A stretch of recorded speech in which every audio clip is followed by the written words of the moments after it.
It began like any other celeb beauty collab: pastel press kits, limited edition palettes, a hashtag you couldn't escape. But buried beneath the marble vanity of that launch lay Operation Saturn Glam, a 42-page schedule the feds now call the most elaborate soft surveillance plot Hollywood has ever seen. The document, unsealed after a 2025 raid, carried two logos that didn't belong on the same page: Kylie Cosmetics, Kylie Jenner's billion-dollar baby, and OraLink, a marketing black ops firm quietly funded by Diddy Combs. The first line under objectives read, "Field Asset Integration through Beauty-Adjacent Touchpoints." Translation: turn makeup into a Trojan horse. What looked like a harmless product timeline was actually a deployment grid. Freelance stylists labeled F-Class, hair and skin prep consultants tagged H-Prep, even elective surgeons flagged for discreet field visibility. Next to every name sat three columns: emotional state capture, direct asset monitoring, and conversion prospecting. Glam was no longer about glow. It was about data, specifically the kind your own reflection volunteers when you think you're alone under the ring light. The beauty tech gold rush made this loophole possible. By 2024, the sector was worth over $66 billion and growing almost 18% a year, driven by AI mirrors and IoT-enabled brushes that regulators still call low-risk wellness devices. Grandview research consumers loved the convenience, brands loved the untapped biometrics. Somewhere between those loves, OraLink slipped in with a proposition: embed heat-triggered microtransmitters into Kylie's compacts and lip pencils. Every swipe of blush would light up a map: cheekbones, brow tension, micropupil dilation, all time-stamped and pinged to a hidden dashboard. Kylie's team, flush with Cody cash and eager to out-innovate rivals, had already weathered lawsuits accusing the brand of slow payments and sloppy data security. Beauty packaging, global cosmetics news. The OraLink pitch promised next-gen consumer insight wrapped in pink plastic. Industry chatter says no one in the boardroom asked whether that insight was legal, only whether it was on brand. Glam squads became the perfect insertion point. If you've ever watched red carpet prep, you know the rules. Security stops at the door, phones go dark, and the only hardware in the room belongs to the artists painting faces. OraLink exploited that blind spot. Their kits looked identical to every other PR package, until you scanned the QR authenticity seal. Instead of routing to a product page, it bounced the device's MAC address straight to PulseBack, OraLink's real-time geo-tracking cloud. No celeb noticed. Why would they? It was just another loyalty tracker in a sea of loyalty trackers. The difference was, PulseBack didn't want your purchase history. It wanted where your eyes darted when your publicist mentioned a name under NDA. The first crack appeared in late 2023 after a freelance stylist, let's call her Kat, mishit reply on a payment thread. Her "thanks, here's my invoice" landed not with a Diddy executive, but with a compliance officer on a Homeland Security cyber task force. 3 weeks later, agents with HSI badges swept Combs' Los Angeles and Miami estates, boxes of servers rolling out behind them.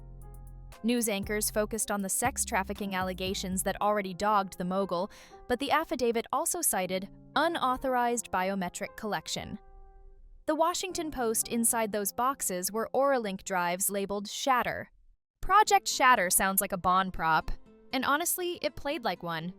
According to the leak, OraLink embedded tiny, pressure-sensitive veins in luxury vanity mirrors. Under bright studio lights, the fluid layer bled dark red whenever the subject's cortisol spiked. On screen, the effect was hypnotic. Behind the glass, cameras measured precisely when the stress line appeared and how fast it faded. If it lingered, the subject was flagged porous, suitable for perception mapping. Data scientists matched those flags with facial point telemetry from the compacts. The more anxious the star, the clearer the emotional blueprint. Collecting that data required field agents. Enter the mirror men, suit-clad observers who arrived after hair but before lipstick. carrying nothing but chrome compacts and full-length mirrors. They were polite, silent, and according to multiple glam diaries, never once glanced at the face in front of them. Their eyes stayed on the mirrors, like mechanics tuning an engine only they could hear. One makeup artist wrote that a mirror man lifted her station mirror, tilted it, murmured, "This one has microfractures," and left without a goodbye. She quit the industry a month later. Hush money flowed through crypto wallets. Standard NDAs suddenly included clauses about perception mapping methodologies and identity imprint extraction. The language made Kat uneasy. She kept screenshots. She wasn't alone. A junior assistant named Jada confided to friends that she hadn't slept since Paris Fashion Week. Mirrors, she said, made her heart race. 3 months later, Jada's heart simply stopped, officially an undetermined cardiac episode at age 24. Conspiracy boards called it a cover-up.